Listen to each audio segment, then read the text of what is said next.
안녕하세요, 취미공방의 화랑단입니다. 오늘은 로보톤으로 발매한 건담 캘리번의 리뷰입니다. 국내가 108,000원에 예약받았습니다. 우선 박스야 항상 보는 로보톤의 그것입니다. 전면에 멋지게 이미지가 뽑혀있고 제품의 이미지와 이름이 여러 군데 박혀있습니다.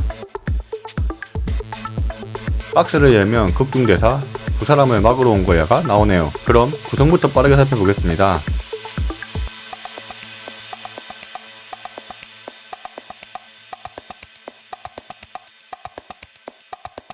그럼 제가 가지고 있는 캘리번들과 비교 한번 해보겠습니다. 왼쪽부터 HG, 로보톤 G프레임입니다. 우선 제일 이지적인 G프레임입니다. 가장 작고 퍼멜스코어 발광이 없다는 특징이 있습니다. G프레임의 리뷰는 오른쪽에 띄워놓을 테니 참고해주세요. 다음은 비슷한 사이즈의 HG와 로보톤입니다. 단순 먹선의 차이 이외에도 HG 제품의 눈매가 둥글고 비교적 전체적으로 단단해 보이는 느낌이라면 로보톤은 눈매도 좀 더 날카롭고 전체적으로 샤프한 느낌이 듭니다. 뒤로 돌아서 보면 확실히 로보톤이 그래도 색은 더 잘 재현해준다는 느낌이 듭니다. 베리어블 로드 라이플입니다. 위에가 로보톤, 아래가 HG입니다. 전반적으로 큰 차이가 없지만 뒷부분을 펼치면 오히려 로보톤이 좀 더 아쉬운 느낌이 많이 드네요.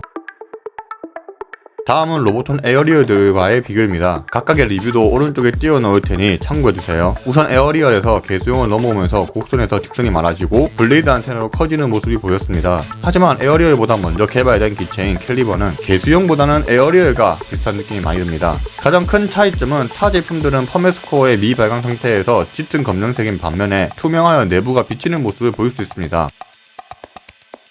가동함을 살펴보겠습니다. 우선 헤드 뒤로는 적지만 앞으로 푹 숙여지는 모습이고 돌리는 것은 문제없습니다.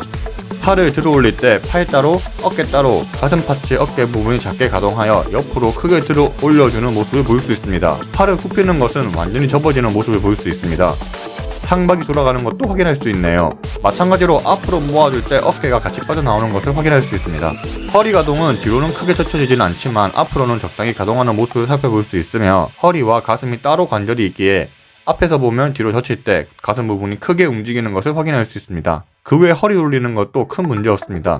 하반신으로 내려가기 전에 백팩을 잠시 살펴보면 양옆에 달린 파츠들이 돌아가는 모습을 보이지만 옆으로 뽑고 접는 가동은 보이지 않습니다. 그 외 빔 사벨이 레일에 따라 가동하는 모습과 옆에 파츠들이 열리는 모습을 살펴볼 수 있습니다. 하체로 내려와서 다리를 보기 전에 잠시 백스커트 파츠를 보면 좌우로 가동은 되지만 뒤로 젖히는 것은 없기에 다리를 뒤로 뻗을 때 가동에 방해가 된다고 생각합니다. 백스커트는 이후 비트 홈폼을 위해 확장되는 모습도 살펴볼 수 있습니다. 고관절이 이동하는 기믹이 있습니다.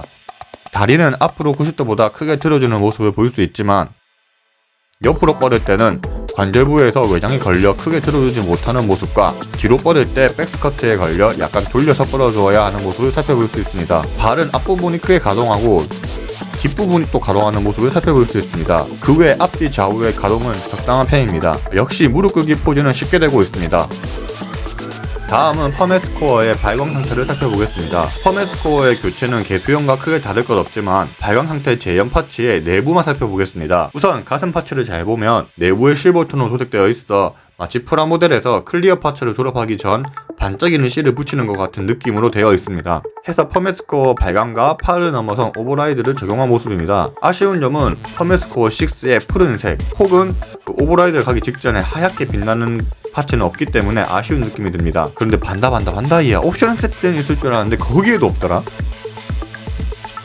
다음은 베리어블 로드 라이플을 잠시 살펴보겠습니다. 위에 수직 뚝딱 손잡이가 가동하며 당연히 뒤로 확장도 가능합니다. 아쉬운 점은 스러스터를 열어주면 내부가 심심합니다. 하지만 스러스터 끝부분이 연장되는 것을 살펴볼 수 있습니다. 베리어블 로드 라이플의 장착은 백팩에 있는 조인트에 그대로 끼워주면 됩니다.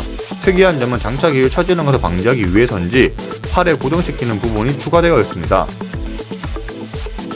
액션 포즈 몇 개 취해보겠습니다. 베리어블 로드를 뒤로 젖히고 전투에 임하기 전의 느낌을 포즈로 한번 취해보았습니다. 박스 아트의 모습을 재현해보려고 했는데 뭔가 엉성한 모습이네요. 그리고 비트 온 폼으로 바꾸고 날아가는 모습입니다. 마지막으로 입자를 분해시키는 그 마지막 모습이 너무 유니콘 건담의 유니콘과 비슷해서 손을 뻗는 포즈로 마무리 지어보겠습니다. 오늘 로보톤 건담 캘리번의 리뷰는 여기까지입니다. 베리어블 로드의 스러스터 내부가 밋밋하다는 점, 퍼메스코어 6를 지원할 수 없다는 점 등은 아쉬웠지만 미배강 상태에서 내부가 비친다거나 베리어블 로드의 고정이라던가 가동이 좋은 점은 역시 로보톤이 그래도 좋구나 라는 느낌이 들게 하는 제품이었습니다. 그럼 지금까지 저는 취미공방의 화랑단이었으며 오늘 영상도 즐겁게 봐주셨다면 좋아요, 댓글, 구독, 특히 구독 한번 부탁드리며 인사드리겠습니다. 그럼 안녕.